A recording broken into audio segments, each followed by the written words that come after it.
त्रिलोक विजेता हनुमान, जिन्हें रावण बांध ना सका, जिन्हें देवता भी रोक ना सके। आखिर वह कौन था जिसने हनुमान जी को लोहे की बेड़ियों में कैद कर दिया? आज की यह कथा केवल एक मंदिर की नहीं, यह कथा है सेवा, मर्यादा और भक्ति की। यह कथा है बेड़ी हनुमान की। यह कहानी उस समय की है जब ओडिशा की पावन भूमि पर पुरी के महान राजा इंद्रद्युम्न भगवान जगन्नाथ का भव्य मंदिर बनवाना चाहते थे। राजा ने विद्वानों से सलाह ली, शुभ तिथि निकाली गई और पूरे वैदिक विधि विधान से मंदिर निर्माण आरंभ हुआ। लेकिन तभी घटित होने लगी एक भयावह और रहस्यमयी घटना। जैसे ही मंदिर की दीवारें ऊंचाई लेने लगतीं, समुद्र में भयानक ज्वार उठता।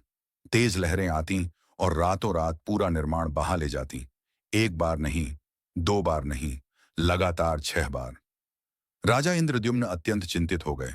क्या यह ईश्वर की इच्छा नहीं थी या कोई दिव्य संकेत जिसे वह समझ नहीं पा रहे थे? एक दिन राजा समुद्र तट पर अकेले बैठे इन्हीं विचारों में डूबे थे।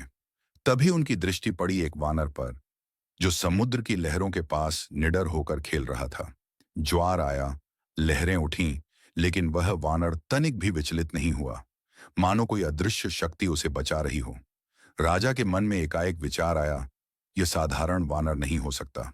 उसी क्षण राजा ने श्री कृष्ण का स्मरण किया और चमत्कार, भगवान श्री कृष्ण रथ पर सवार होकर राजा को दर्शन देने लगे। उनकी ध्वजा पर स्पष्ट वानर चिन्ह अंकित था। राजा समझ गए, यह संकेत हनुमान जी का है।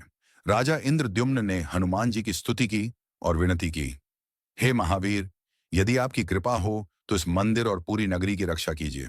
राजा की सच्ची भक्ति से प्रसन्न होकर हनुमान जी प्रकट हुए। उन्होंने कहा, राजन, तुम्हारी भक्ति अटल है। आज से यह क्षेत्र सिद्ध क्षेत्र कहलाएगा। मैं स्वयं यहां रहकर मंदिर और पुरी की रक्षा करूंगा। हनुमान जी समुद्र की ओर मुंह करके वहीं बैठ गए। उस दिन के बाद समुद्र की लहरें कभी आगे बढ़ने का साहस नहीं कर पाईं। मंदिर निर्माण सफलतापूर्वक पूर्ण हुआ और पूरी नगरी सुरक्षित हो गई। लेकिन कहते हैं, एक दिन हनुमान जी बिना अनुमति के अयोध्या चले गए। कारण, केवल लड्डू खाने की इच्छा। उनकी अनुपस्थिति में समुद्र फिर उफन पड़ा। लहरें शहर में घुस आईं और मंदिर परिसर को भारी नुकसान हुआ।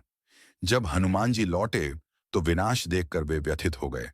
भगवान जगन्नाथ इस अनुशासन भंग से नाराज हुए और हनुमान जी को लोहे की बेड़ियों में बांध दिया, ताकि वे कभी अपनी रक्षा सेवा अधूरी न छोड़ें।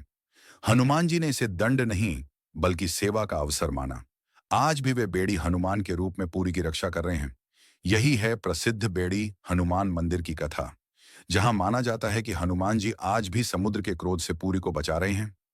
जय जगन्नाथ।